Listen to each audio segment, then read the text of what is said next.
Muy buenas tardes.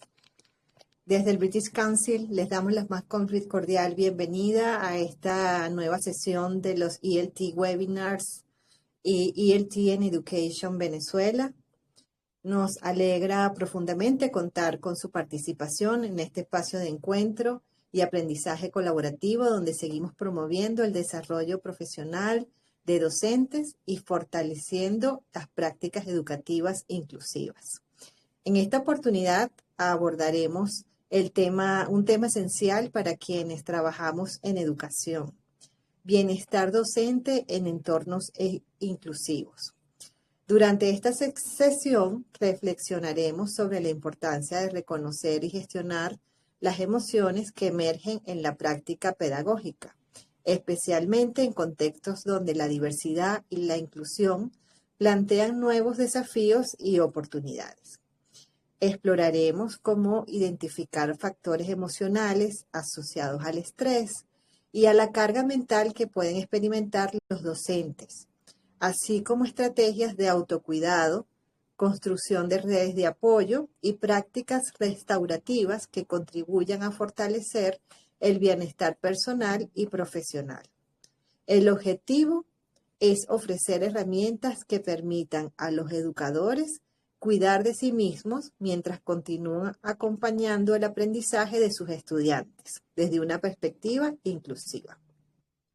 Para guiarnos en esta conversación, contamos hoy con la valiosa participación de la doctora Flor Ángel Salazar, médico cirujano e internista con máster en psiconeuroinmunología. Además, es directora de salud de la organización Ser Inclusivo, consultora de la campaña Salud y Paz Inclusiva y facilitadora de iniciativas orientadas a promover el bienestar consciente y la salud integral. Su trayectoria combina el conocimiento médico con una mirada profunda sobre la relación entre mente, cuerpo y bienestar, lo que enriquecerá significativamente este espacio de aprendizaje. Les recordamos que este webinar se realiza en español, es totalmente gratuito y forma parte de nuestro compromiso con la formación continua de la comunidad educativa. Asimismo, los invitamos a participar activamente a través del chat, realizando sus comentarios y preguntas mientras se desarrolla la sesión, y las mismas serán respondidas al finalizar la misma. Sin más preámbulos, Flor Ángel, te damos la más cordial bienvenida y pues el espacio es tuyo para compartir con todos nosotros. Bienvenida.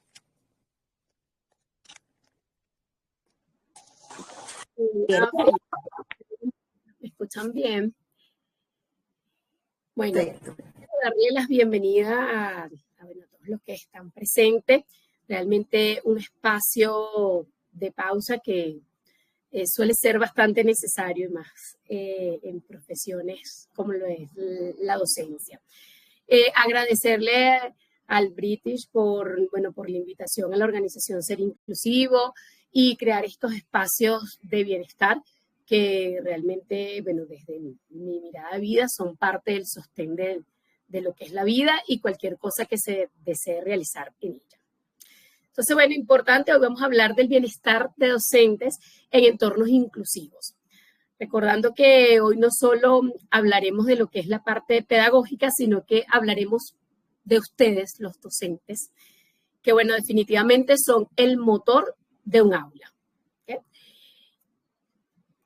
¿Okay? Ya voy aquí para pasar. Ajá. ¿Qué pasa cuando educamos o enseñamos en entornos inclusivos? Si bien educar en entornos inclusivos es un acto, de amor, de profesionalismo, de entrega, también hay una realidad científica que educar en entornos inclusivos lleva un impacto en nuestra biología o en la biología de cada uno de ustedes. Por eso es importante conocer cuál es ese impacto, sobre todo para aprender a protegerla, o sea, a protegerse.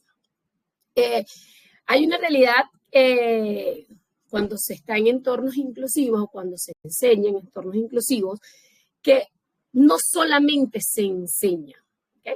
Realmente al educar en estos entornos, el docente a cargo conecta con la sintonía emocional de cada alumno. Cada alumno tiene un proceso distinto, una historia de vida diferente y por supuesto eso hace que tenga una carga emocional diferente. Entonces, al enseñar, no solamente enseño, sino también conecto, hago sintonía con ese proceso emocional de cada alumno. Adicional, eso hace que el docente se convierta en un regulador del sistema nervioso de sus alumnos. Entonces, esto, por supuesto, hace que impacte en nosotros, en nuestra biología. Y para seguir explicando o entrando un poquito más en profundidad a este tema, me gustaría hacerles una pregunta, la van a responder por el chat. ¿Cuál es la emoción que más sienten ustedes durante su jornada laboral? O sea, ¿qué es lo que habitualmente sienten con regularidad? Voy a meterme aquí en el celular para poder leerlos y poder conectarlos. ¿Qué sienten? ¿Miedo, rabia, cansancio? ¿Qué sienten en su jornada principalmente? ¿Cuál es la emoción que más peso lleva? Motivación, perfecto.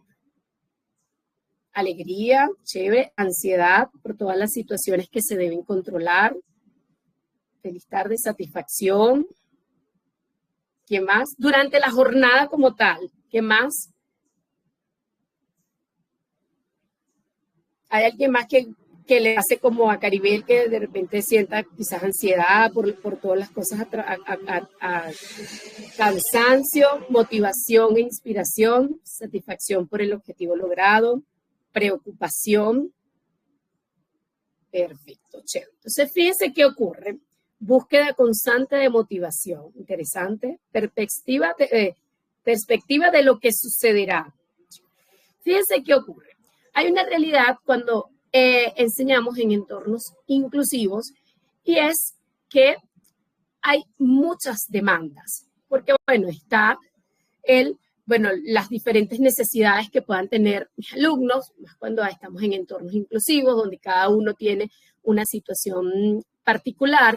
Está, esas ganas que yo tengo de poder aportar, de poder enseñar, de poder entregar lo mejor de mí. Esa preocupación de que, si lo sé hacer, si no lo sé hacer, o aprender cosas nuevas. Y hay muchos elementos que se dan en juego dentro del aula para el docente. ¿Qué ocurre? Que si no se gestionan de una forma saludable, puede terminar convirtiéndose en una amenaza biológica y psicoemocional. Esto a nivel de medicina se llama carga alostática. La carga alostática es cuando nosotros estamos ante un factor de estrés. Un factor de estrés es algo que percibo como amenazante, como desafiante, o sea, como un reto que tengo. El cuerpo lo percibe como eso y para yo poder gestionar ese reto, mi cuerpo genera cambios o adaptaciones, o sea, para yo poder solventar y poder actuar. Hay cambios físicos, como la musculatura se pone más tensa, el corazón late más rápido, mi sistema nervioso se pone en alerta para poder estar pendiente de todos los detalles. O sea, eso es una realidad biológica. Entonces, cuando yo estoy ante una situación retadora, mi cuerpo genera adaptaciones para yo poder gestionar esa situación retadora. Pero ¿qué ocurre cuando esa situación retadora es sostenida en el tiempo y constantemente tengo que estar haciendo adaptaciones? Llega un punto donde esas adaptaciones se convierten en una carga y pueden terminar siendo un factor que afecta mi biología. Y a eso es lo que se le llama carga alostática a nivel de salud. O sea, ese proceso de adaptación donde ya empieza a afectar mi salud o empieza a afectar mi biología. Comienza a haber un desgaste acumulativo en el cuerpo, en la parte psicoemocional, por intentar adaptarme a cada reto, a cada factor estresor. Entonces, por eso es muy importante dentro de esta profesión el poder reconocer que, que sí, hay demandas, que es importante que yo pueda aprender a gestionarla de una forma saludable. ¿Para qué? Para que no se convierta en una amenaza y no se convierta en una carga alostática y en un factor de desgaste y en contra de mis procesos de salud. ¿Okay? También hay otra realidad dentro de lo que son las aulas, que lo comentaba al inicio. O sea, ustedes no solamente enseñan, hay una realidad biológica que es que sus alumnos no solamente escuchan sus palabras o lo que ustedes le transmiten, también leen o se conectan con su sistema nervioso. ¿Okay? Si probablemente ustedes llegan ansiosos o quizás estresados o cargados, sus alumnos van a percibir esa información. Y eso también ocurre en reversa. ¿Por qué se da eso? ¿Por qué ocurre eso? ¿O a qué se debe? Esto se debe porque nosotros en nuestro sistema nervioso central contamos con un grupo de neuronas que se le llaman neuronas espejo. Las neuronas espejos tienen la particularidad que me permiten copiar o imitar posturas, movimientos y la emocionalidad de mi entorno. ¿No les ha pasado que de repente van por la calle y si ven un grupo de personas mirando hacia arriba y uno inmediatamente lo que hace es voltear hacia arriba? Eso se hace por las neuronas espejo. O sea, eso lo hace inconscientemente. O si de repente estás con un grupo de personas y alguna de las personas bosteza, al ratico vas a empezar a ver que los demás van a empezar a bostezar progresivamente. Estas neuronas son dentro de sus funciones, la parte primitiva, es poder cumplir esa función social y de supervivencia dentro de mi entorno. Entonces, así como copio la postura de mirar hacia arriba, como copio el bostezar, también ocurre con la risa. Si de repente alguien se está riendo a carcajadas, probablemente al ratico a mí también me dé ganas de reírme y me río a carcajadas, o copio la persona de repente está con los brazos cruzados y yo estoy conversando con la persona, al rato puede ser que yo termine cruzando los brazos también. Pero así como copio la parte física, también hay un contagio de lo que es la parte emocional. Y este contagio de la parte emocional va en dos direcciones. O sea, no solamente ustedes proyectan o sus alumnos leen su sistema nervioso central a través de las neuronas espejo, sino que también ustedes también copian o también cargan esa información que ellos traen por sus propias neuronas espejo. Y de hecho, dentro de la parte de los retos de este tema de las neuronas espejo es que en muchas oportunidades puede haber lo que se llama fatiga por compasión. Entonces cargo con de repente el proceso si algún alumno vino estresado, cansado, otro está triste. Entonces eso va haciendo que por neuronas espejo acompasemos todo en una misma dirección. Entonces aquí, bueno, lleva un reto adicional biológico el docente porque, bueno, al tener esta información, bueno, hay un compromiso que es, bueno, ¿qué quiero que mis alumnos copien y qué herramientas puedo hacer para yo no hacer, no copiar, que es algo, como le digo, es algo que suele ocurrir de forma inconsciente por neuronas espejos, la carga emocional de mi entorno? ¿Ok? Entonces, esto es un punto importante. Y dentro de este punto importante de las neuronas espejo, entonces se suman otros elementos. Porque ya vemos, tenemos un entorno donde no solamente es el amor, la vocación, sino que lleva unas demandas. Adicional, tenemos las neuronas espejos que por biología me facilitan copiar la emocionalidad de mis alumnos y proyectar la mía hacia ellos. Tenemos otro peso invisible dentro de lo que son las aulas inclusivas, y es que en los entornos inclusivos hay muchos elementos dándose en un mismo momento. Tenemos por un lado la flexibilidad cognitiva que debe tener el docente. Entonces, bueno, ¿qué estrategia voy a usar? Si tengo que hacer alguna adaptación dependiendo de las necesidades y los diferentes tipos de condiciones que tengan mis alumnos. Por supuesto, todo esto debe ir en el marco de un pensu que debo cumplir, una carga de horario que debo cumplir, mezclado a esta flexibilidad cognitiva de que, bueno, tengo que ser empático, compasivo. Entonces, ahí hay varios elementos de juego. Adicional, una memoria de trabajo. Bueno, es que tengo que cumplir con estos objetivos. Es que adicional a eso, hay unas directrices administrativas, si tengo que entregar notas, corregir, boletas. Entonces, bueno, yo tengo que tener todo eso también dentro de mi información dentro del aula. Si a esto también le sumamos que, bueno, que además de docentes, cumplen otros roles en su vida.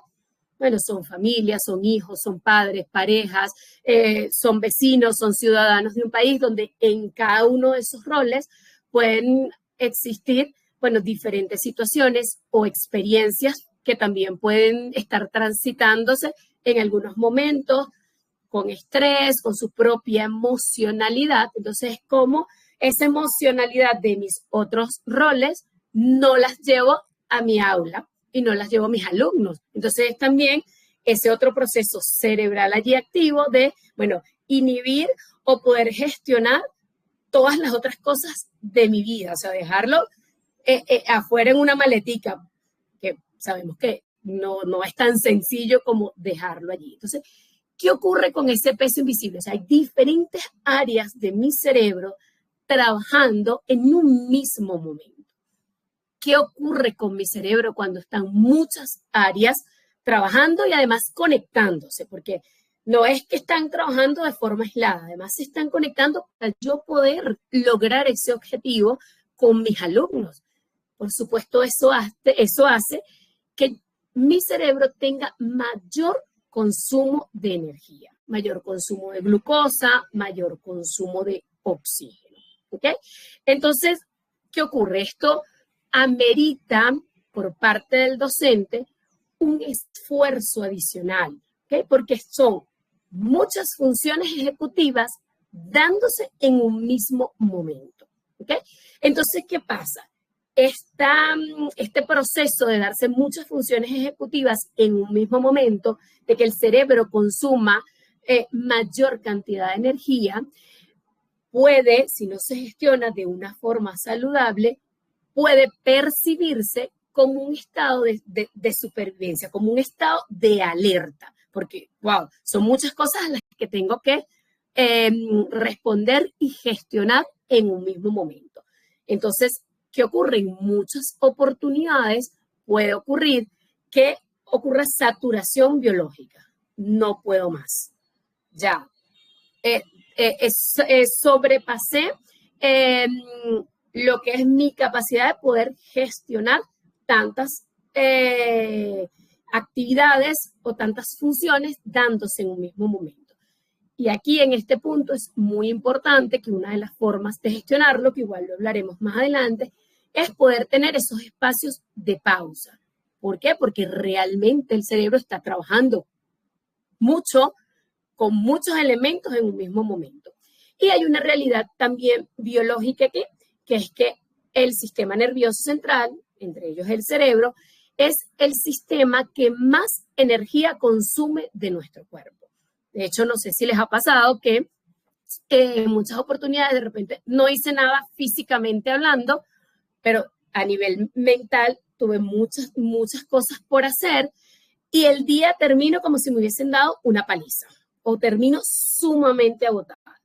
Y es precisamente por esto, porque el sistema nervioso central y las funciones cerebrales llevan un consumo de energía bastante grande. Y si a esto le sumamos que las demandas son mayores o hay más elementos en los cuales el sistema nervioso tiene que involucrar, entonces, por supuesto, el consumo de energía va a ser mucho más. ¿Y qué sucede adicional en nuestro cuerpo?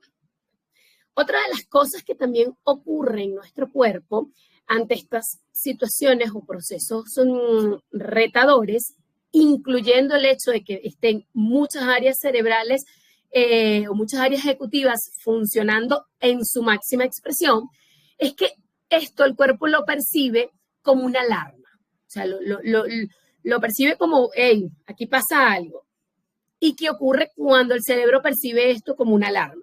Efectivamente, bueno, se activa un centro en nuestro cuerpo que es el eje hipotálamo, hipófisis, adrenal. Es un eje donde el hipotálamo recibe esa percepción de que aquí hay un reto, hay una amenaza. Eso, por supuesto, va a producir una respuesta biológica, o sea, va a interpretar esa alarma a un lenguaje que el cuerpo puede entender.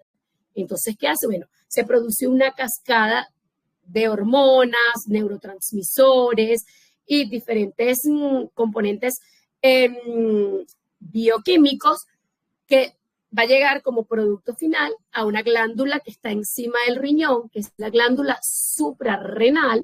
¿Y la respuesta cuál va a ser? Bueno, la glándula suprarrenal produce dos hormonas, que es el cortisol y la adrenalina. La adrenalina también se produce a través de la estimulación de la glándula suprarrenal por una vía, cuando tenemos el sistema de alarma, se activa en nuestro cuerpo lo que se llama el sistema nervioso autónomo simpático.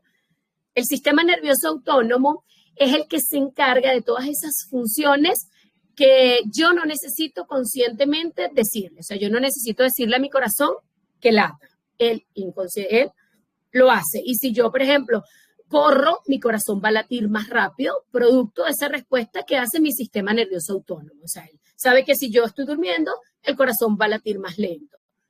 Igual pasa cuando yo como. Yo cuando como, el sistema nervioso autónomo se encarga de que todo mi sistema digestivo haga las funciones que tiene que hacer para que se dé el proceso de la digestión.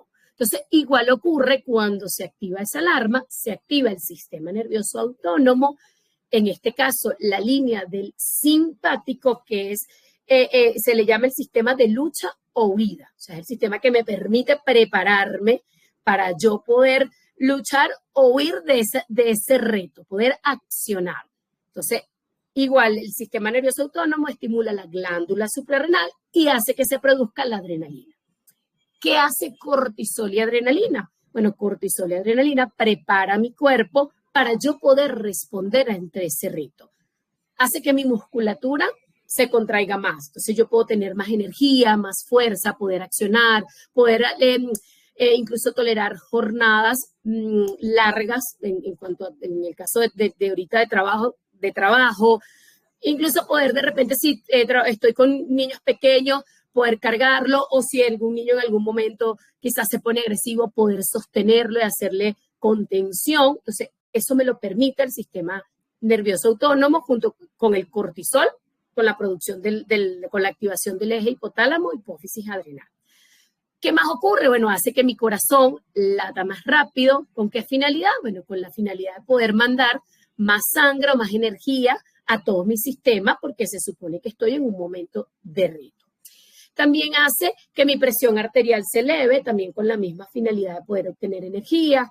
Hace que mi frecuencia respiratoria sea mucho más rápida, también para poder mandar más oxígeno. Hace que mis pupilas se dilaten para poder tener un panorama más detallado de lo que está ocurriendo. Esas son parte de las adaptaciones que hace mi sistema nervioso, o sea, que hace cortisol y adrenalina ante una situación que detecta como alarma. Pero, ¿qué ocurre? Estas respuestas a nivel fisiológico, este sistema está diseñado para procesos de estrés cortos. O sea, tuve una situación estresante, se produce cortisol y adrenalina por la activación de los sistemas que ya expliqué.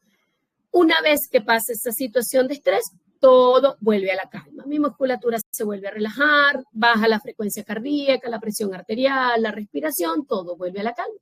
Pero bueno, hay una realidad dentro de los entornos, sobre todo en este tipo de profesiones, que muchas veces esa vuelta a la calma no se da. En muchas oportunidades, de repente me voy con ese caso retador o me quedo preocupado por tal situación porque de repente Pepito estaba triste o quizás el día fue de eso y que me habrá faltado, que tuve que haber hecho diferente. Entonces queda igual allí la información que generó la alarma comandando.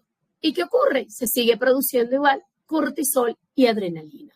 Y cortisol y adrenalina no sabe que ya eso no está ocurriendo realmente, sino que como la mente lo está diciendo, eso es lo que hay, ¿Y qué ocurre? Siguen manteniéndose la misma respuesta biológica en nuestro cuerpo. O sea, sigue la musculatura contraída, la presión arterial elevada, la frecuencia cardíaca también por encima de lo basal.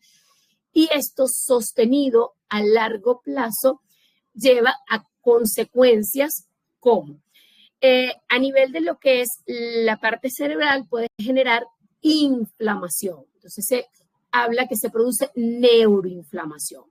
Esta neuroinflamación se puede ver expresada, que de repente estoy más irritable, quizás menos empática, puede llegar a un punto donde quizás, bueno, no me importa lo demás, puedo tener procesos donde se me olvidan las cosas, donde, bueno, pero si yo antes me acordaba de toda mi planificación al pie de la letra y ya ahorita no lo recuerdo, fatiga, cansancio, o sea, me siento, bueno, es que siento que tengo menos energía, entonces en la mañana cuando me levanto necesito 2, 3, 4, 5 tazas de café para poder tener un poquito de fuerza para poder entrar al salón. Entonces, esto ocurre precisamente por esa inflamación crónica que hace cortisol y adrenalina cuando son sostenidos en el tiempo. ¿Okay? De hecho, dentro del área de la psiconeuroinmunología hay unas señales de alerta o de alarma y se trabaja a través de lo que se llama el semáforo del bienestar. En el semáforo del bienestar son algunos síntomas que se pueden, bueno, que la persona puede describir dependiendo de la carga que tenga, ¿no? Entonces, bueno, tenemos que el verde es, bueno, cuando las cosas están fluyendo, cuando estoy gestionando de una forma saludable el estrés. Entonces, bueno, mi capacidad de empatía está en su máxima expresión, tengo claridad mental, tengo energía para dar la clase, para planificar, para hacer las actividades que requiero. El amarillo, bueno, pueden aparecer síntomas como, bueno, olvidos de algunas cosas con bastante regularidad. Quizás me cuesta un poco más tomar decisiones pequeñas con asertividad. Empieza el cuerpo a sentirse cansado, como más pesado. Quizás siento que una actividad que antes yo podía hacer en 10 minutos, bueno, ahora tardo 1 hora o 40 minutos. O sea, tengo que invertir más tiempo para lograr el mismo objetivo. Y bueno, y el punto, el rojo, que bueno, ya realmente es como el punto de mayor alarma, donde lo ideal es no llegar a eso, pero si se está allí, bueno, donde es importante tomar acciones, porque bueno, aquí a nivel de lo que es la parte psicoemocional puede aparecer, bueno, lo que es el cinismo, el ya no me importa nada, a nivel ya personal, bueno, empiezo a tener insomnio, dolores musculares, pueden aparecer también problemas o alteraciones de la salud, como elevación de la glicemia, colesterol, elevación de la presión arterial, puede el sistema inmunológico como pierde fuerza por ese proceso de inflamación, entonces pueden aparecer procesos de que, bueno, es que ahora me enfermo con bastante regularidad de gripe, a mí antes nunca me daba gripe, pero ahora cada vez que un niñito tiene gripe, enseguida a mí me da la gripe. Entonces, normalmente esto nos habla de que, bueno, ya nuestra biología está ya sobresaturada y cortisol y adrenalina ha dejado bastante o está realizando ya bastantes daños o secuelas que ya pasa lo que es la parte biológica, no solamente la parte psicoemocional.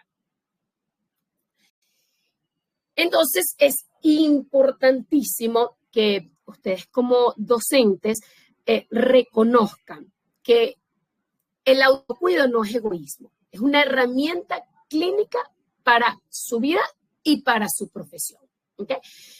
Esto siempre lo traigo muy a cotación porque por un tema cultural tendemos a dejarnos a nosotros y nuestra salud en el último plano. O sea, de hecho, muchas oportunidades no somos conscientes de nuestra salud, de lo bondadoso que puede ser nuestro cuerpo, de toda la capacidad de aguante que puede tener y lo reflexionamos o nos detenemos es cuando estamos transitando algún proceso de salud, cuando estamos transitando alguna enfermedad. Entonces es importante recalcar eso, o sea, el autocuidado es base, ¿ok? Porque es base para ustedes y también es base para su profesión.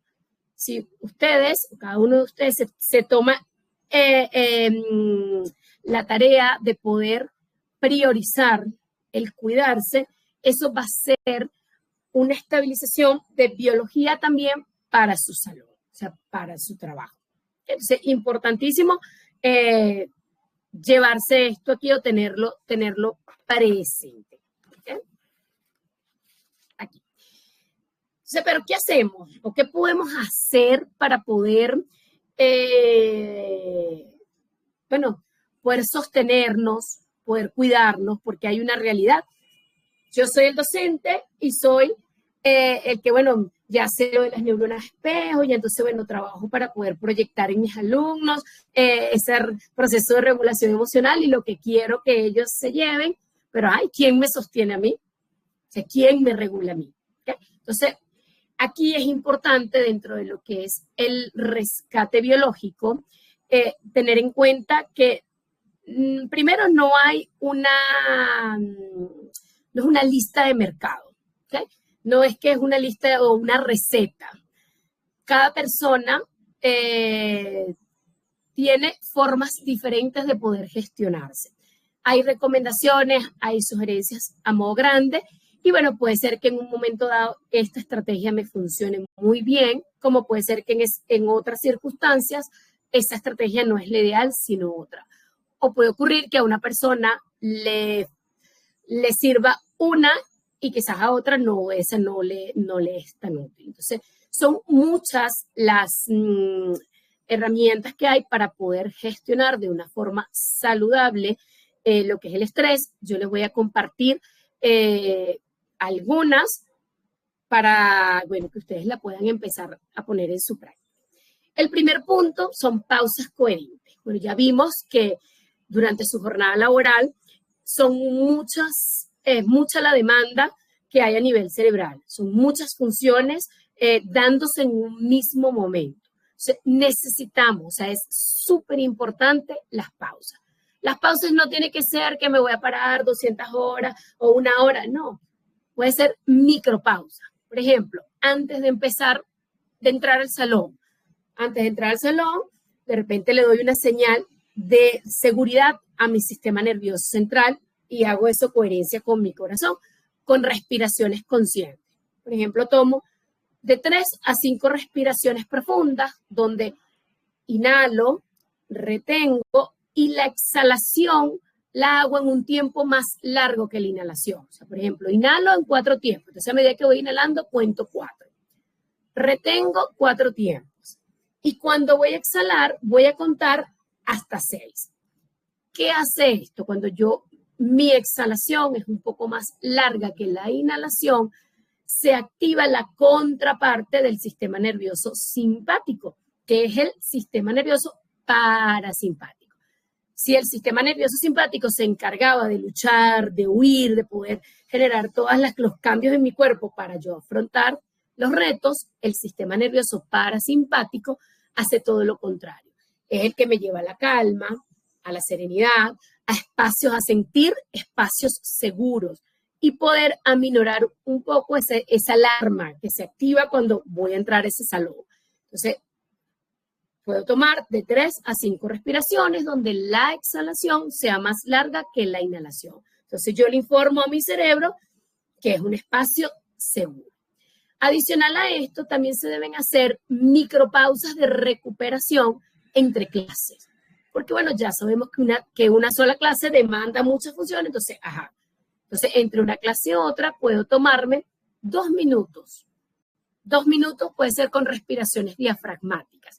Las respiraciones diafragmáticas consiste que cuando tomo aire, lo que busco llenar es mi abdomen. O sea, al inhalar, busco lo que intento, la intención es que mi abdomen se llene como un globo. Y cuando exhalo, como si el globo se estuviera desinflando. ¿Okay? Entonces, pongo una alarmita, voy al baño, o si estoy en el mismo salón, si los niños se rotan de salón, dependiendo de la dinámica, o simplemente salgo afuera, pongo una alarmita, 1 a 2 minutos, y respiro. Puedo poner las manos en el abdomen para sentir cómo se llena y se vacía. Y pongo atención plena en cómo está mi respiración. Esa esos 2 minutos entre una clase y otra va a permitir a volver a apagar esa alarma, volver a activar mi sistema nervioso parasimpático, volver a decirle a mi cuerpo que estoy en un espacio y en un entorno seguro. ¿Okay? El otro punto es generar redes de apoyo. Bueno, hay una realidad de lo que es la esencia del ser humano, y es que, bueno, los seres humanos somos seres sociales. El aislamiento, la soledad, o sea, el no tener contacto con otras personas y esa generación de red de apoyo con otros es un factor de estrés, y se sabe hoy en día que también es uno de los factores más contundentes también para generar neurotoxicidad, o sea, dañar o seguir inflamando más el cerebro. Entonces, ¿qué es importante en esta generación de redes de apoyo? Bueno, es importante no cargar solo con las situaciones, los casos difíciles, los retos, el momento que quizás sienta que no sé o no puedo. Entonces es importante generar espacios donde yo pueda compartir con mis colegas ese espacio o esa carga emocional que pueda tener, donde yo pueda expresar de una forma libre y sin juicio oye, esto me hizo sentir triste, o me da impotencia, o me da rabia, o me siento frustrado, lo que sientan. Es importante no solo decir de repente, bueno, X persona hizo tal y tal cosa, sino también expresar cómo me siento. Porque cuando yo expreso y comparto y siento esa red de apoyo, esto reduce lo que es la percepción de amenaza, porque al tener el apoyo de otros se libera una hormona que se llama oxitocina. Y la oxitocina se encarga de neutralizar el cortisol, que es una de las hormonas que vimos que se libera con el tema del estrés. Entonces, importante recordar que esta práctica de apoyarme es una práctica restaurativa, porque disminuye mi percepción de amenaza, puedo liberar oxitocina en ese momento, neutralizar el cortisol y, bueno, y hacer que el proceso sea mucho más ligero.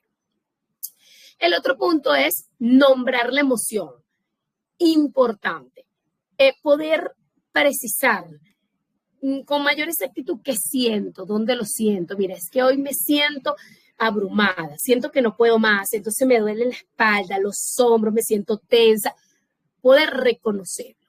¿Por qué? Cuando reconocemos y nombramos la emoción, el nombrar puede ser que lo hable apoyándome en la herramienta anterior de las redes de apoyo, que lo escriba, también es otra de las formas de poder precisar la emoción, o simplemente me lo diga a mí misma, hoy me siento de esta forma. Eso hace que se reduzca la actividad de la amígdala cerebral.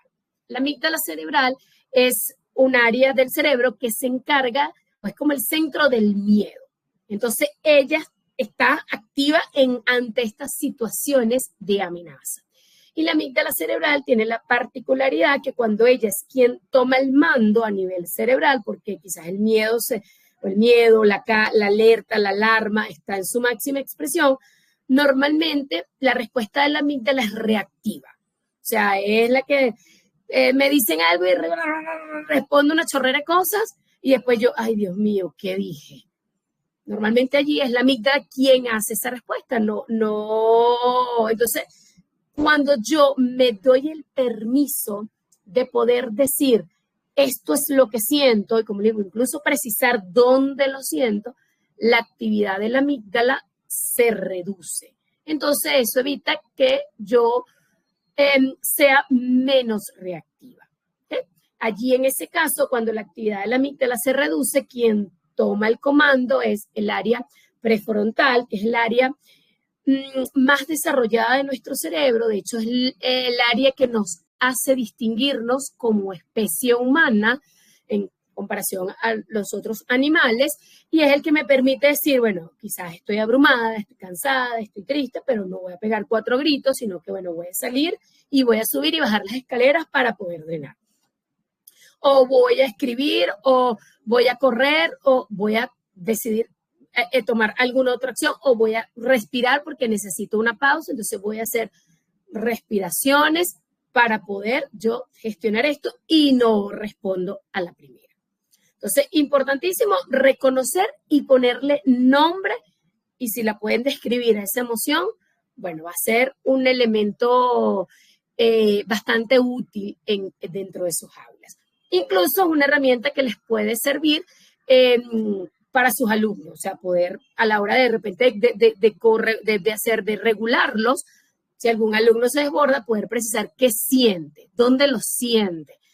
Normalmente, si son niños, ellos tienen la particularidad que lo reconocen con mucha más facilidad que nosotros los adultos, ¿no? Eso es por un tema de las enseñanzas que vamos adquiriendo a medida que vamos creciendo. El otro punto es súper importante dentro del área de la docencia, son los límites cognitivos y los límites digitales.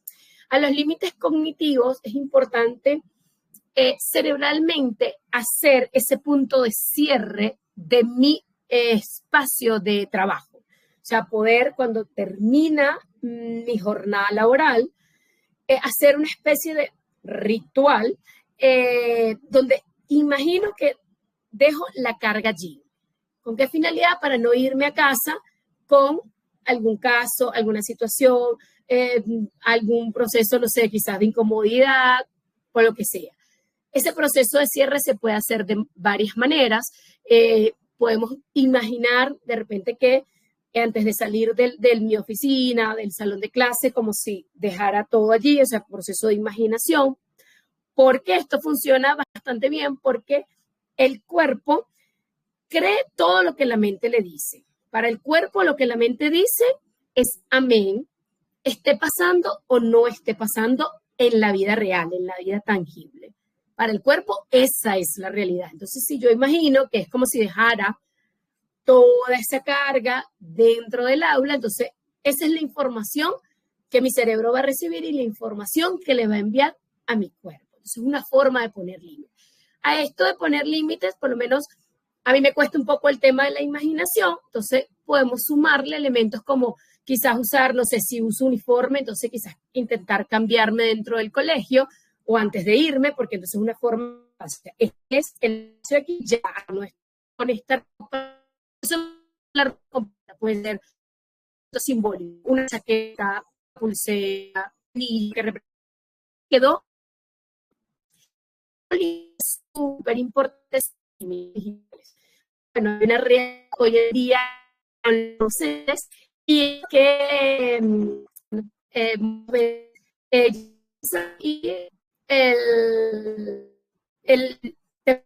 representante, algún compañero, algún personal directivo y se sigue trabajando dentro de casa con el celular.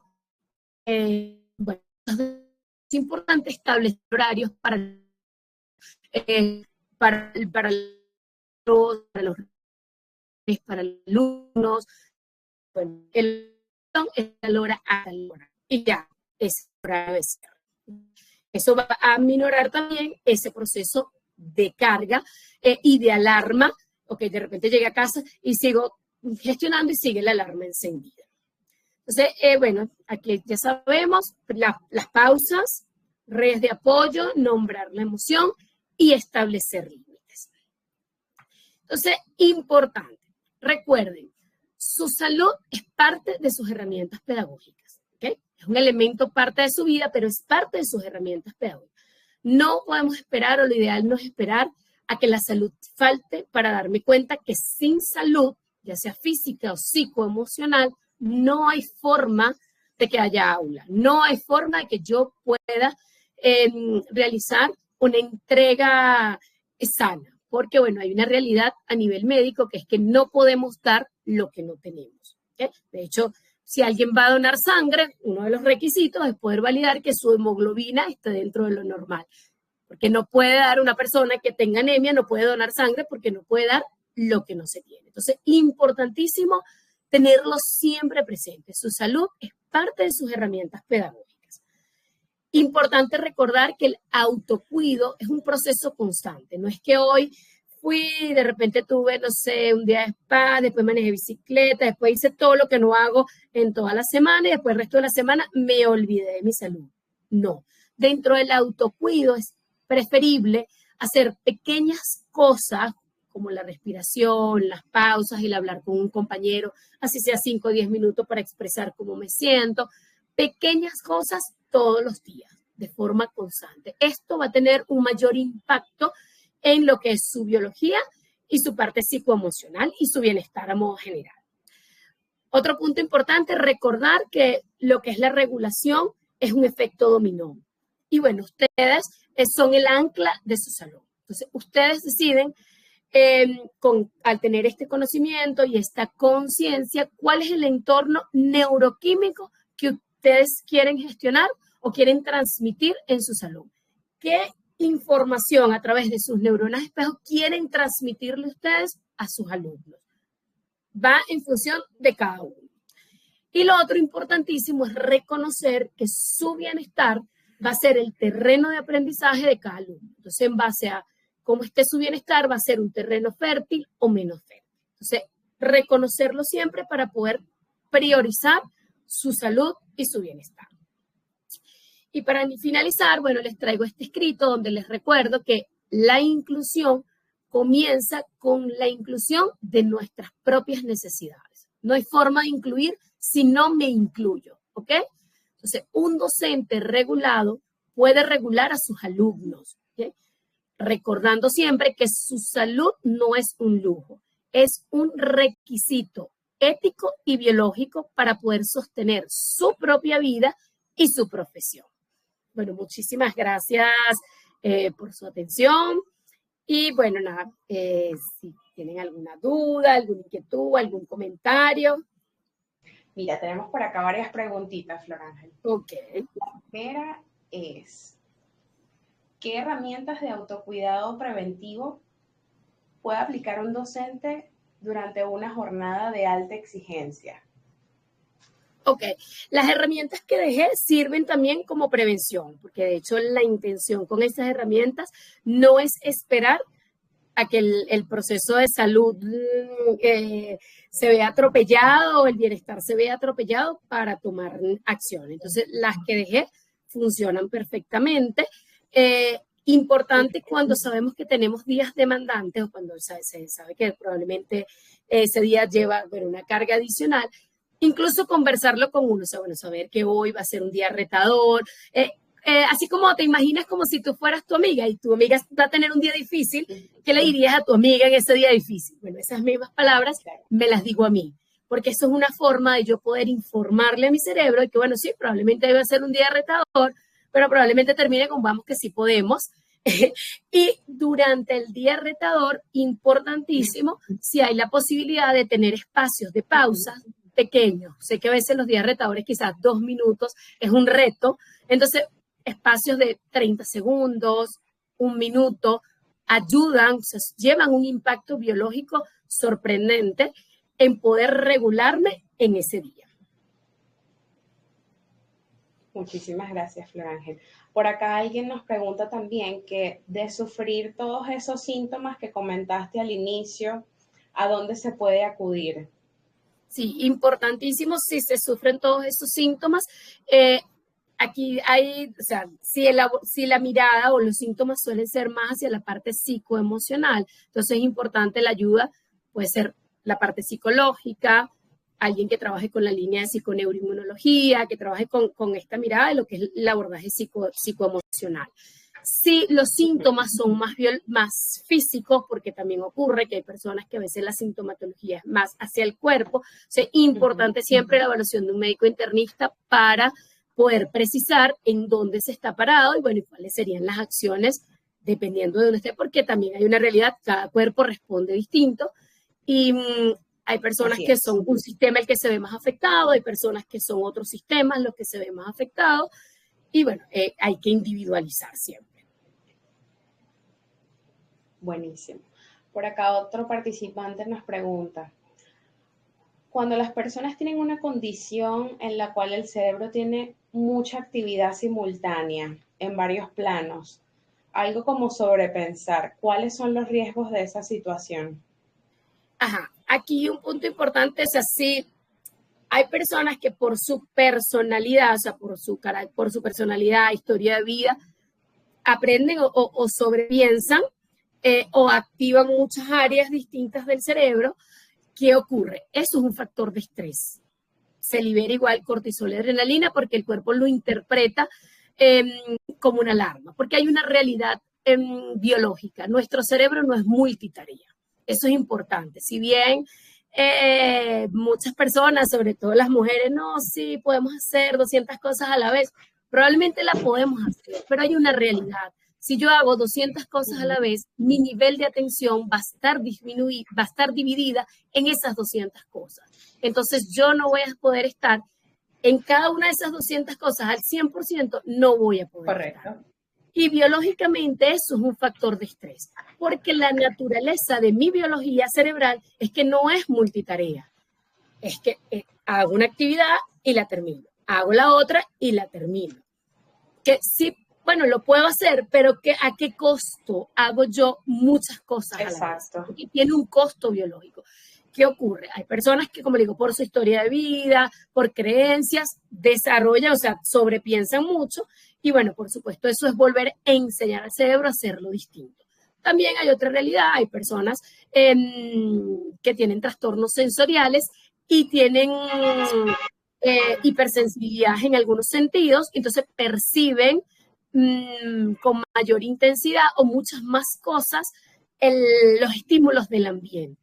¿Ya? Entonces, cuando hay esa condición, porque ya eso es una forma de cómo se percibe el mundo, entonces, bueno, el primer punto es poder reconocerlo, o sea, conocer, bueno, es que yo tengo hipersensibilidad auditiva o son varios sentidos los que están, entonces, bueno, es poder hacer los ajustes en base a eso, probablemente, bueno, no sé, si es auditivo, usar audífonos que me aíslen del sonido y me permitan poder hacer foco en una sola actividad, si es a nivel táctil, bueno, usar telas o texturas que no me generen incomodidad, evitar espacios donde haya muchos estímulos dándose en un mismo momento, pero bueno, va a depender, como le digo, de cada persona. O sea, puede ser que sea por una condición de la persona, o puede ser algo aprendido. Cuando es algo aprendido por historia de vida, se puede enseñar al cerebro a hacerlo distinto. Excelentes recomendaciones, Flor Ángel, muchas gracias. Y mira, por último, para cerrar, tenemos aquí, ¿cómo establecer límites saludables entre la vida personal y el compromiso emocional que exige la educación inclusiva? Sí, realmente es uno de los retos y es un proceso que se da con el roce, realmente, porque bueno, hay una realidad, somos humanos, pues, y nos podemos, bueno, poder en algún momento vernos afectados, además que hay una realidad con los docentes, que bueno, el roce de todos los días, por más que podamos poner barreras o límites, bueno, puede hacer que tomemos cariño a algún niño y eso es válido.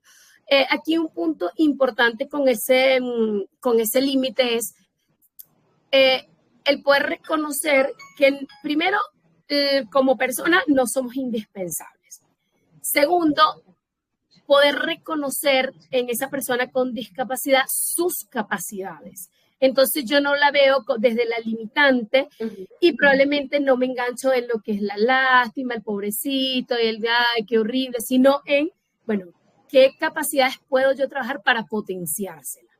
Entonces poder ser yo una fuente de impulso y eso hace que yo no me quede en la alarma de ese proceso, claro, de esa otra persona, sino que más bien soy un motor para que la otra persona, o un motor, una fuente, porque es sorprendente el impacto que podemos generar en otros, ¿no? Por pequeño que creamos en muchos momentos. Entonces ser una persona que deje una huella para poder impulsar las diferentes capacidades que pueda tener el otro. Entonces es importante también allí, desde qué emocionalidad yo estoy viendo el proceso del otro. Por cultura, y ojo, es un tema que no siempre es tan sencillo desligar, por nuestra cultura más latina, tendemos a ver los procesos de discapacidad en muchas oportunidades desde la lástima, el pobrecito. De hecho, hablamos de la personita, todo lo hablamos en chiquitico, de repente incluso dirigiéndonos a una persona adulta con una discapacidad. Tendemos a minimizar. Entonces, importante eso, desde cómo me conecto para en función de eso yo poder establecer los límites, porque si yo sé que yo puedo potenciar capacidades en esa persona, yo puedo hacer un límite de que, bueno, este fue mi aporte, el otro trabajo le toca a esa persona o al resto del equipo que esté, porque también hay una realidad. Una persona con discapacidad, por lo general, va de una red de apoyo donde, bueno, participamos diferentes, bueno, entre profesiones, amistades, familiares, son la sociedad. Así es.